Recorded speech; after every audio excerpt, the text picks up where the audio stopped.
esa cláusula le permitiría a esa empresa o a otras empresas del sector infraestructura, contratistas del Estado, obtener más plata de la inicialmente pactada por cada uno de esos contratos. Esa cláusula es con la finalidad de dirimir conflictos que se presenten dentro del contrato. Todos los contratos de vías de concesiones de 4G tienen la cláusula de tribunal de arbitramiento. El tribunal de arbitramiento es un mecanismo para solucionar los conflictos. Este contratista tiene 18 pretensiones, 18 elementos donde está pretendiendo cobrar por cosas que son imprecisas dentro del contrato que fue estructurado y el cual el contratista cree que se le debe pagar más. El Instituto Nacional de Vías ha sido categórico en responder negativamente esas pretensiones del contratista. Lo hizo la anterior administración, lo hizo el interventor y nosotros lo hicimos. Tenemos un documento en el que respondimos categóricamente que no estamos de acuerdo con esas 18 pretensiones del contratista, o sea, la controversia persiste. Y lo que solicita el contratista es que se pueda ir a la justicia del Tribunal de Arbitramiento con la finalidad de resolver este conflicto. Pero, doctor Gil, para Vargas Lleras, que, repito, es un experto en contratación, es tal vez el colombiano que más ha contratado desde el servicio público, él dice que todo esto se habría evitado sin convocar al tribunal, sino atendiendo el proceso de la jurisdicción contenciosa. ¿Por qué convocar el tribunal y no permitir que el contencioso resuelva? Nosotros vemos con muy buenos ojos que para los proyectos de infraestructura de alta complejidad los tribunales de arbitramiento sean un mecanismo idóneo para resolver los conflictos dentro de este tipo de proyectos.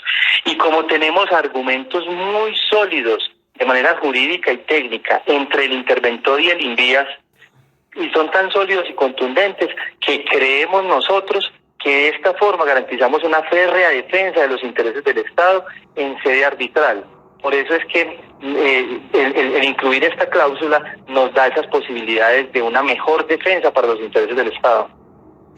Doctor Juan Esteban Gil, si no se hacían esas adiciones presupuestales, ¿no se iba a inaugurar el puente nunca?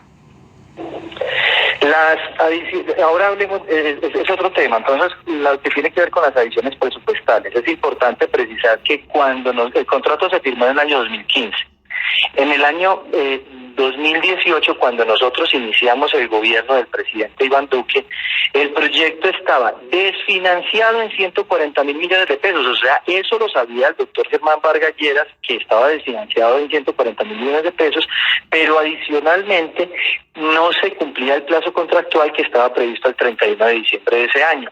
Y por eso el plazo de terminación del contrato fue necesario ampliarlo y adicionalmente a generar la adición por efecto de mayores cantidades de obra que se ejecutaron desde el inicio del contrato. Fueron mayores cantidades de obra, ya que este es un contrato a precios unitarios.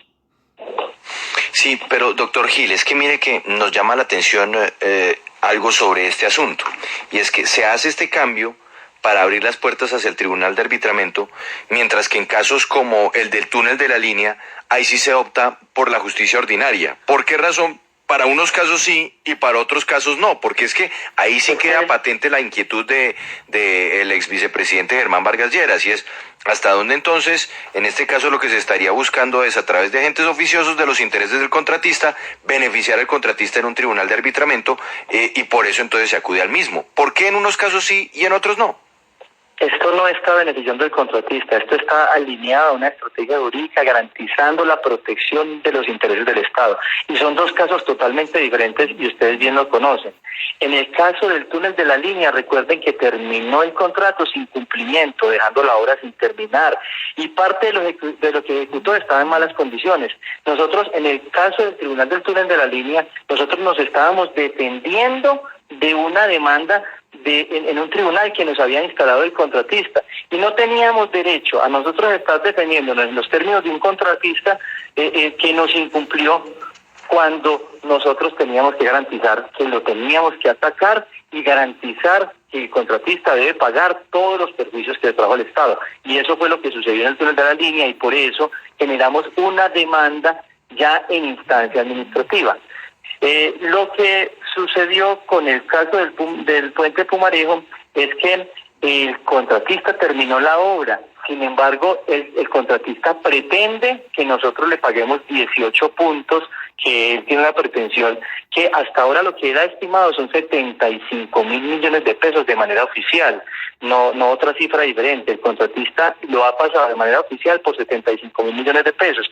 Entonces, como nosotros hemos sido categóricos en decirle que no estamos de acuerdo con esos 18 puntos, por eso es que es necesario realizar un tribunal para dirimir este conflicto, y tenemos todos los argumentos técnicos nosotros concertados entre el interventor, y es muy importante eso, entre el interventor y el contratista, entre el interventor y el INVIAS, tenemos todos los argumentos para nosotros proteger los intereses del Estado en esta instancia.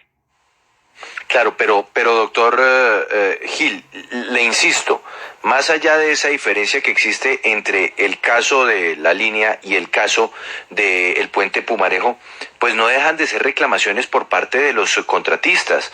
Por más que el uno no haya cumplido con la entrega y el otro sí, pues finalmente es como si en algunos casos la justicia ordinaria sí le garantizara equilibrio a la nación y en otros casos no. Entonces, ¿por qué razón se hace esa distinción?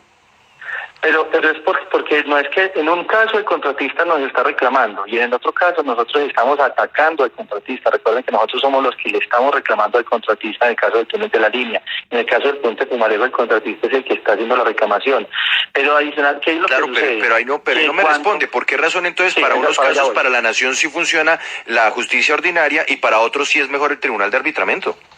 No, para allá voy. Es que cuando teníamos instalado el tribunal de arbitramiento, que lo había instalado, insisto, ese había sido aprobado tal cual en la época del ex vicepresidente Germán Vargas Lleras, cuando era encargado del sector transporte, y lo había sido incluido como fue incluida esta misma cláusula dentro del contrato, y ahí se instaló el tribunal de arbitramiento en el contrato del túnel de la línea de cruce de la Cordillera Central.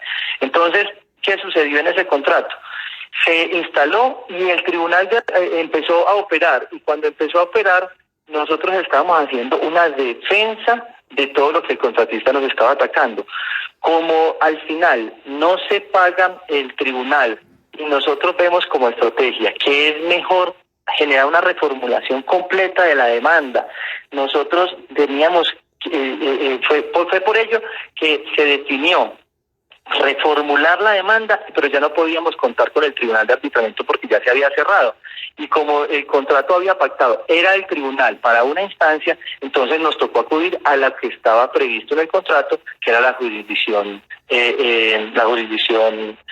administrativa. Pero ahí hay una falta de coherencia por parte del Estado, porque entonces, ¿cómo así? Y particularmente pues del INVIAS, porque ¿cómo así que entonces se justifica que en este caso, en el de SACIR, también ya existía la demanda ante la jurisdicción del contencioso y sin embargo se hace el cambio a mitad de camino para autorizar el tribunal de arbitramiento? Entonces, qué falta de coherencia, que para algunos sí, para otros no. Y sobre todo pareciera que en el caso de SACIR, si la demanda en el contencioso pues podía ser favorable para la nación, pues tal vez nos iba mejor que yéndonos ahorita al tribunal al tribunal de arbitramiento. Pero insisto que todos los casos, ambos casos son diferentes y cada uno obedece una estrategia jurídica y cada uno obedece a la mejor forma de defender los intereses del Estado. Y por ello es que la diferencia está principalmente en que el túnel de la línea el contratista incumple y nosotros debemos demandarlo. En el puente Pumarejo el contratista termina el proyecto y él nos pretende demandar a nosotros. Entonces, en esa diferencia es que nos llevan a generar esa diferencia de estrategia jurídica que al final adoptamos para cada caso. Señor director, tanto en el gobierno anterior como en el actual conocemos casos de empresas que hacen infraestructura y que siempre terminan demandando al Estado buscando plata, ya sea que porque no le entregaron los estudios completos o porque no le hicieron las licencias a tiempo o porque no le dijeron que había que hacer algo más.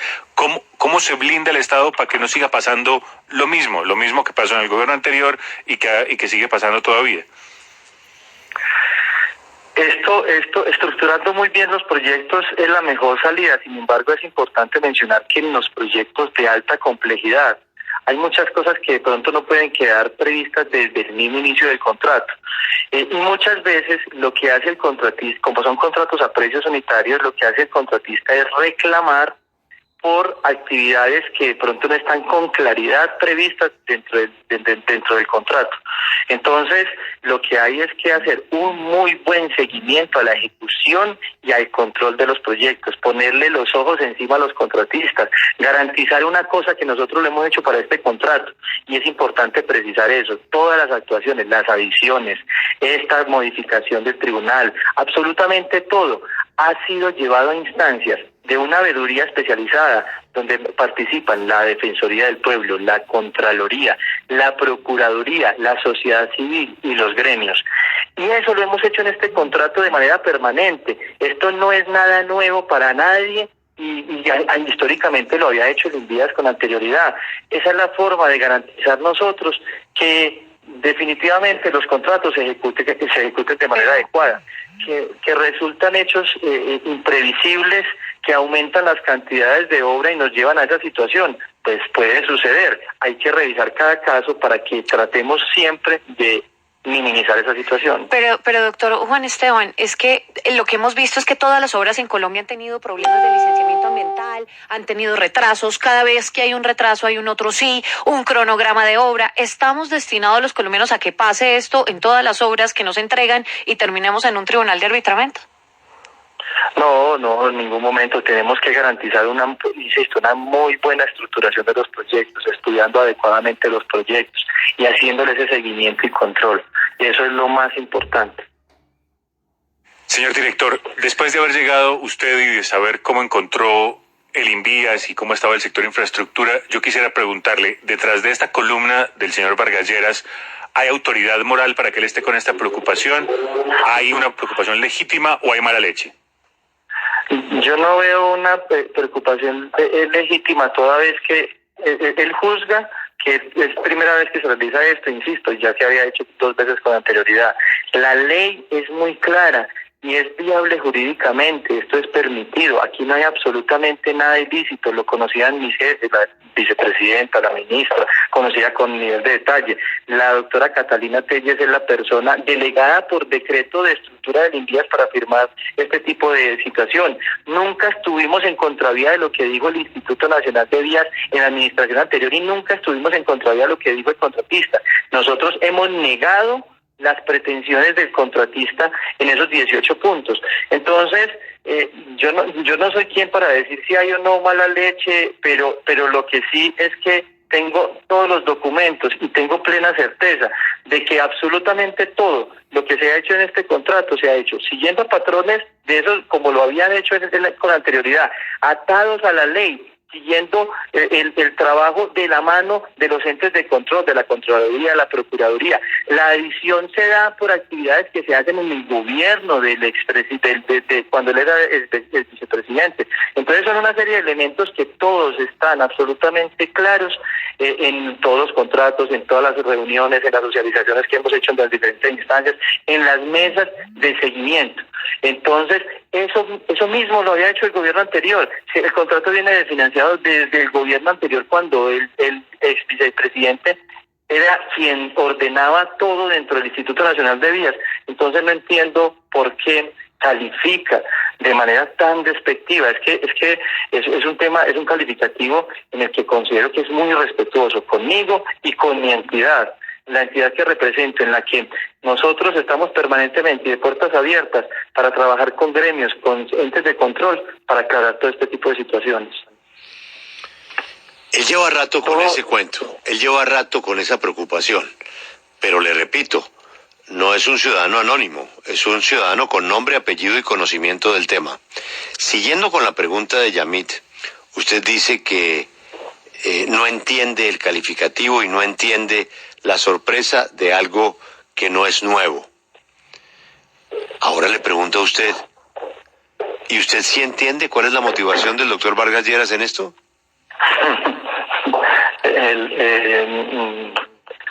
No sé. Yo quisiera invitar al doctor Germán Vargas, al presidente de manera muy cordial para que tengamos la posibilidad de un diálogo fluido y generar estos espacios de construcción y aclarar este tipo de temas que son propios de la entidad y que lo hemos hecho con todos, con entes de control y con todo el mundo, y que él los conoce en detalle, porque de todo lo que he comentado, Julio, tengo pruebas, tengo todos los soportes de los contratos que él firmó en su época, tengo los soportes de los comités de conciliación, tengo los soportes del decreto donde se delega a la doctora Catalina Telles desde la administración anterior, la directora de contratación. Entonces, eso ya lo entendí, pero sí hay algo, hay algo que a él válidamente le preocupa. Si no hay una motivación distinta a una preocupación y usted no la quiere señalar, también lo entiendo. Pero él lo que dice es algo que no es nuevo. Es que las compañías, las multinacionales, se ganan una licitación a un precio y después con adiciones, pues termina el sobrecosto. Y ahora pretenden que después de ir al contencioso, un tribunal de arbitramiento les dé la razón. Entonces tienen dos mecanismos para que les den la razón, o el contencioso o el tribunal de arbitramiento. Pero al final, la obra va a costar más. ¿Por qué no lo dijeron desde el comienzo? A mí lo que me sorprende es que a él le parezca rara esta situación cuando en la época de él fue que se firmó el contrato, en la época de él fue que se desfinanció el contrato, en la época de él fue que se firmaron otros contratos similares. O sea, a mí lo que me parece raro es eso, que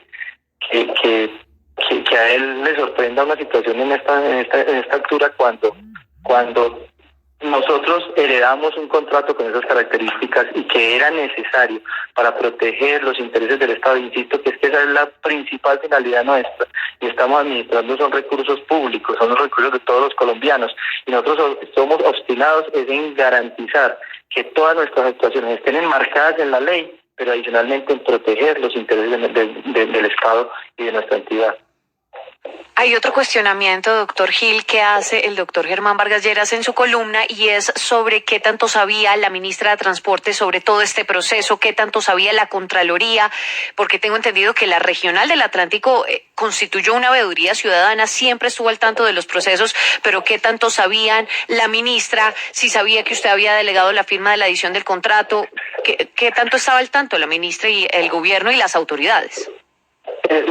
La ministra estaba enterada de absolutamente todo. Esto no se ha hecho a espaldas de absolutamente nadie del gobierno.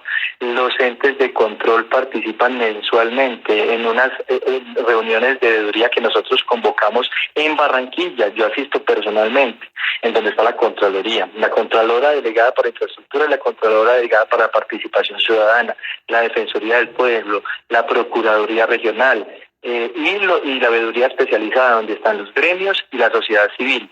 Todos ellos han tenido conocimiento de absolutamente todo lo que acontece en el contrato. Ellos supieron cuándo se adicionó el contrato, cuándo se modificó el contrato, cuándo se amplió la plazo del contrato, por qué se requería plazo adicional. Ellos supieron absolutamente todo lo que se ha venido ejecutando a lo largo del contrato. Y entonces, por eso es que sucede esta situación, por eso es que con los entes de control y con mis jefes, con la ministra de Transporte de manera directa, pues hay conocimiento absoluto de toda la situación. Por ejemplo, insisto, lo de Catalina Telles está delegado así desde el decreto de estructura del INVIAS, que es un decreto del año 2013, y así se viene firmando históricamente. Entonces, todos los contratos del INVIAS los firma la doctora Catalina Telles o quien haga las veces de directora de contratación. Entonces, por eso es que esto no es nada nuevo, no es nada raro, no es nada sospechoso. Cuéntenos, doctor Gil, ¿qué rol, qué papel ha jugado dentro de todo este proceso de modificar el contrato Carlos Rosado, quien, recordemos, fue director del INVIAS y hoy trabaja para SACIR? Él en este momento es trabajador de la empresa de SACIR. Él es trabajador de la empresa de SACIR. Pero fue director del INVIAS, pero ¿qué rol ha jugado dentro de todo esto?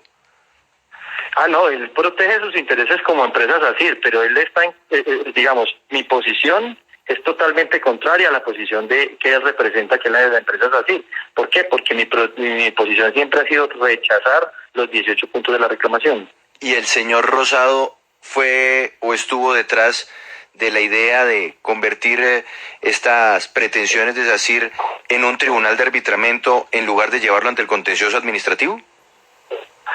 No, pues en general todos los de la empresa, todos los de la empresa fueron los que estuvieron solicitando esto de manera específica. O sea, no hay nadie de manera puntual que haya estado generando alguna injerencia. O sea, esto no tuvo ninguna, ¿cómo decirlo? Ninguna presión o ¿cómo lo dice el columnista que está todo calificativo por ahí?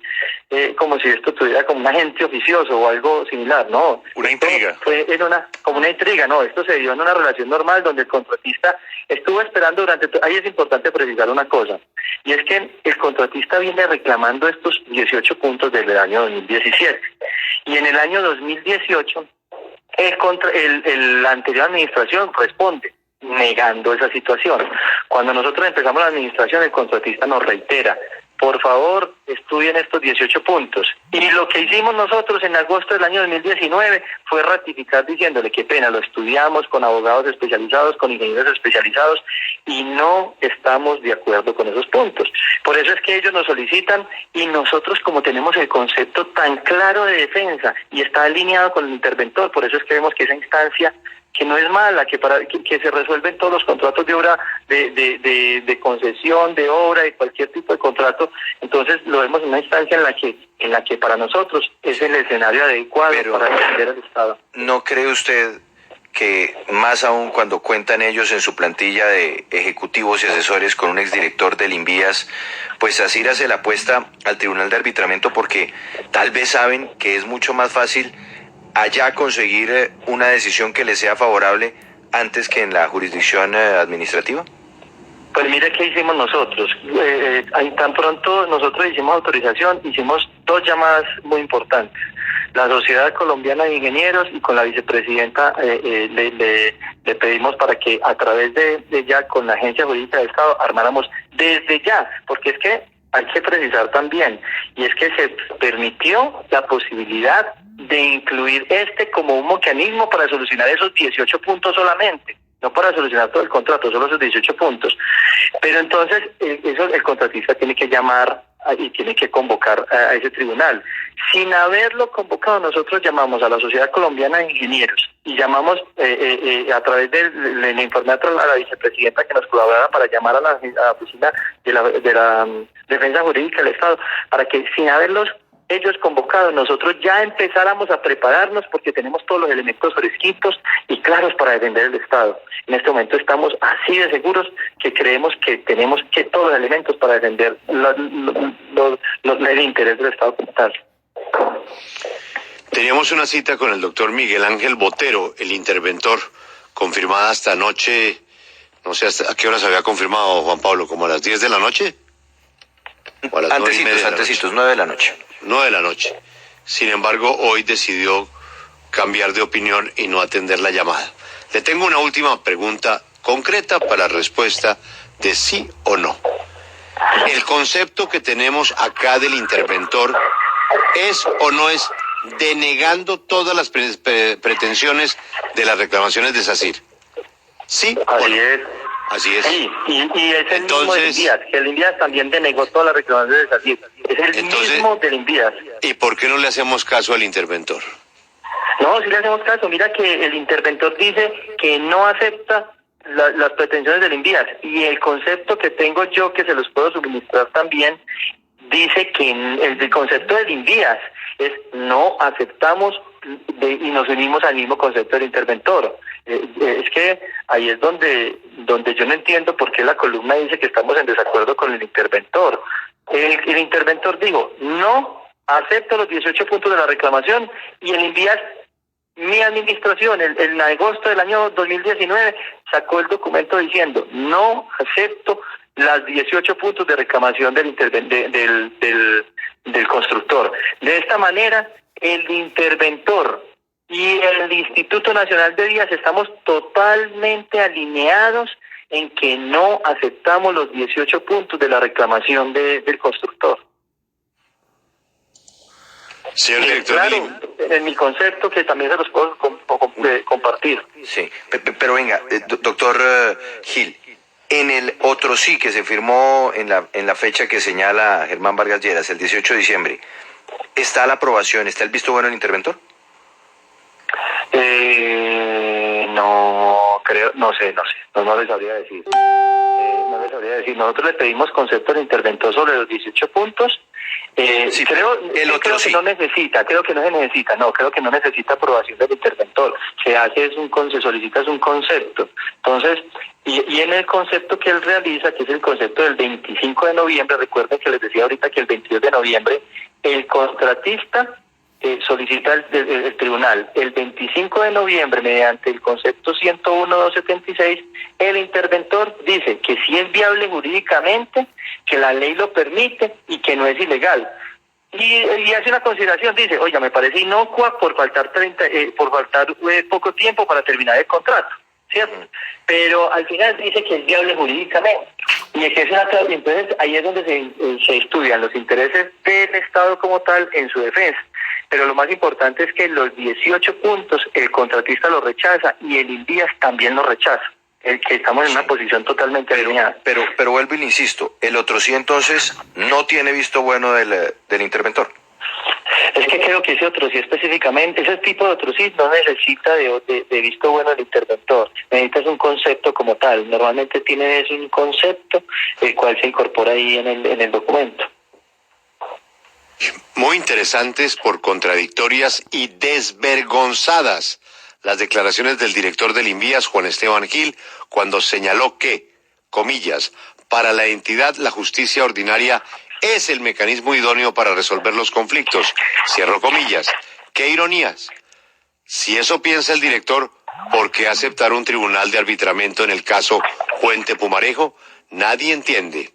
¿Estarán también, en este caso, interviniendo agentes oficiosos de los intereses del contratista, o sea, de SACIR, en desmedro de la nación? Pues aquí están las respuestas, las que hemos escuchado. Doctor Gil, muchas gracias por atendernos y por sus comentarios a esta muy dura columna que firmó el ex vicepresidente de la infraestructura en Colombia. Ha sido usted muy amable. Muchas gracias, Dios los bendiga. Un saludo muy especial para todos.